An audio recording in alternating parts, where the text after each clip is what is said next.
Ktoré znamenia sa k sebe hodia najviac? Baran a lev, iskry, vášeň a dobrodružstvo. Obe znamenia sú ohnivé, takže sa navzájom motivujú a nikdy sa spolu nenudia. Baran prinesie energiu a lev zas charizmu. Rak a ryby, tu ide o čisté emócie. Rak túži po bezpečí a ryby mu presne to vedia dať. Navyše dodajú romantiku a hlboké porozumenie.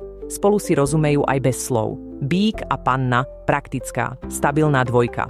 Obaja potrebujú istotu, vernosť a pokoj. Bík prinesie pohodlie a panna zas detailnosť a poriadok. Výsledok? Dlhodobý a pevný vzťah. Váhy a vodnár. Tu vládne kreativita a sloboda. Váhy hľadajú harmóniu a vodnár prinesie originalitu.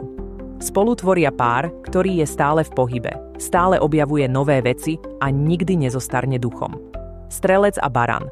Energia, cestovanie, spontánnosť. Títo dvaja potrebujú žiť naplno, skúšať nové veci a prekonávať výzvy. Jeden druhého vždy potiahne ďalej. A teraz otázka na teba. Veríš, že znamenia ovplyvňujú vzťah? Daj mi vedieť do komentára, ktoré znamenie si ty a či sa ti náš zoznam zhoduje s realitou. Nezabúdaj, že svoj horoskop si vieš vytvoriť na alfahoroskop.sk.